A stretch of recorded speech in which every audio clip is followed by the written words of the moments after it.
Welcome back, everybody. We are in Newton's third law today. If you remember Newton's first law, we called it inertia.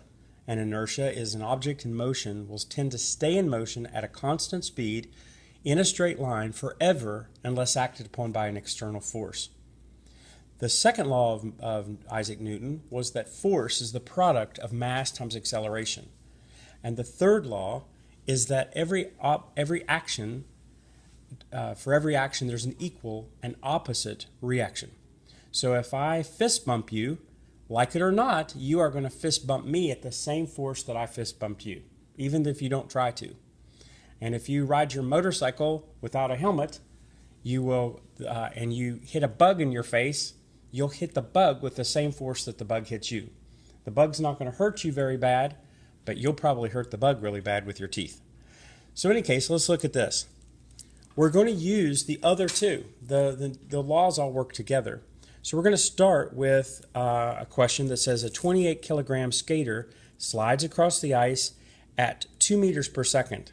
Okay, so he's going a velocity, he has a mass, he's going a velocity, and he pushes against a sled and slows down to 1 meter a second, and it takes him half a second to do it. What is the force of the skater on the sled?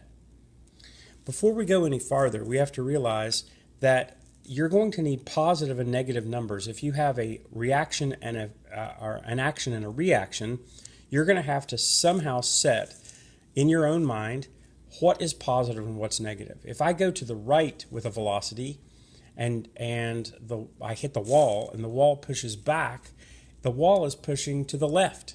So one of them forces is going to be positive, the other is going to be negative. So in the case of a skater pushing against a sled and slowing down, the sled is exerting a force in the opposite direction. So we're going to need to have a negative number for one and a positive number for the other. Okay, so I probably would say, you can do it as you please, but I would probably say if you've got a skater and he's speeding, I would just call that positive. So the skater going across will make that positive, and then the force that the sled pushes on him, I'll call that negative. All right, so then we'll have to cancel out and see what happens. So let's see what we got. We're asked for a force. I bet you we're going to have to use the second law. A force is equal to the mass times acceleration. So they give me a mass. The mass is a 28 kilogram skater. So I have 28 kilograms.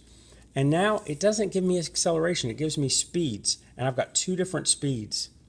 So I think back to the formulas that we learned together and realize that the very first one said acceleration is the change of velocity in a certain amount of time.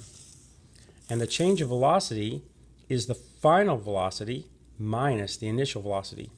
Okay, whatever my final minus initial, that's my change. And I do that in a certain amount of time. So now I've got two speeds, and I bet you I can use them here. Well, that acceleration, this is now acceleration, I'm going to fit it in for here. So I'm going to end up with force equals 28 times, now I need my final velocity, so he slows down to 1 meter a second. And now I have my initial velocity, he was already at 2 meters per second. And then all of this, now you can either put it here or here, it's the same answer, over time. And the time took a half a second. This gives us a force. Now when you take 1 and subtract 2, you're going to get a negative number, and so this force is going to be negative. So if I am calling the skater has the positive force and then the sled is exerting a negative force on him, remember it's equal and opposite. Opposite means one's going to be negative, the other is going to be positive, and then equal means that the number is going to be the same. So if I get my calculator, I've got 1 minus 2 is negative 1, so this is negative 28, half of negative 28. Okay, divided by 2. No, it's times 2. It's divided by 0.5. So this is negative 28 divided by half. Okay, so this is negative 56.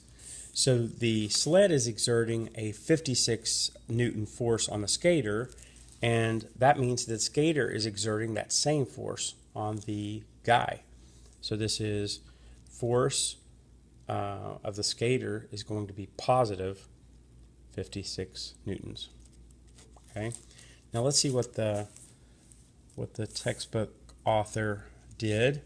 The force on the skater on the sled, they called it a certain force, and then the force slows the skater, that's F1, is equal and opposite of the force the skater has in the sled. So force that slows the skater, F1, is going to be the force of the sled.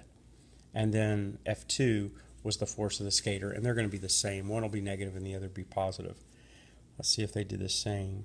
Yep, acceleration is change in velocity over time, and then they substituted in for A. Yeah, I did the same thing. So that's what we have here. So go with this, and I want you to see what you can do here. I'll set you up. So we have, they're asking what the force, so this is very similar, so we're going to do the same thing. This is F equals ma. They're going to give you the m, so you put that here. They're asking for the force, that's here, and then they are too slow because you're going to do A again. So A equals V sub F minus V sub I over T. So you're going to fill in V sub F. V sub F is the final one, that's the slower one. V sub I is the initial one, that's the faster one. And then the time they tell you. So this will give you a negative number again. And so that means that your force will be negative, but they're asking the force on the boy, which is simply the opposite, and you'll just give the positive answer. In the case of this is even easier. You don't have any velocities. It just says you've got a weight, a mass, and you've got a force, and they're asking for the acceleration. Be careful with this in terms of positives and negatives, because if I have F equals ma, and I know the force and I know the mass, and so I divide the mass into the force and get the acceleration, they're not asking for the acceleration in the forward direction. They're not asking the acceleration of the ball. They're asking when the ball bounces off of the wall and comes back, what's the acceleration? So it's not going to be the same sign. It'll be the same magnitude, but it'll be the opposite sign. So my guess is that acceleration here is going to be negative. All right? It'll be whatever you find, but it's bouncing off the wall. Okay? So do this. You're not getting full points for this paper unless you do these problems. You can't just leave them with what I've gotten written down. It won't do. Okay? See me and ask me if you need anything. All right? Thank you.